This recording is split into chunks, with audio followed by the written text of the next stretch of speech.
She's going to say there, I hope you all have a wonderful holiday. Check out some of these beautiful lights. And while we were watching that, I was like, I should try to find some lights on the Live Eyes.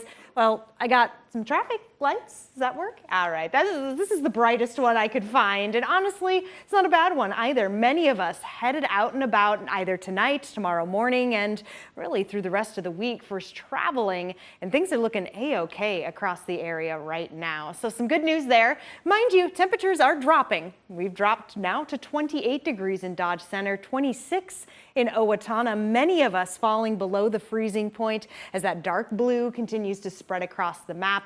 Mason City included on that list, now a degree below at 31.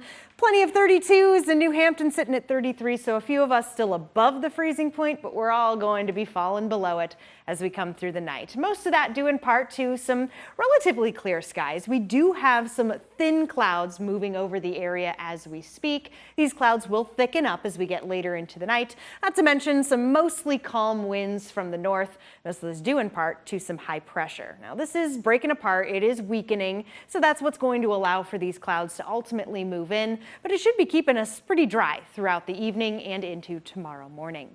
Ultimately, here we go tonight, falling back into the 20s, or at least right around that 20-degree mark for some of the lowest temps, and then we go a little up from there.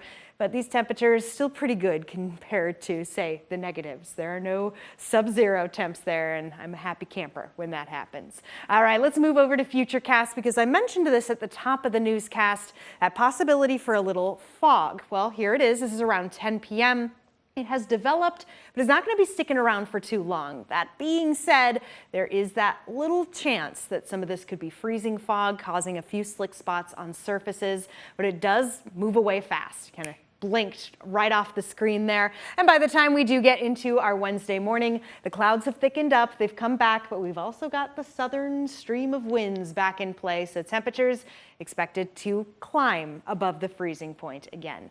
Great news, maybe not so great news. It depends on how you're looking at it, because when it comes to a white Christmas, if Christmas started tomorrow, some of us would be pretty good. Rochester, we're over that inch mark. Northwood even, Forest City, Mason City, pretty far above that inch mark that we need for a white Christmas.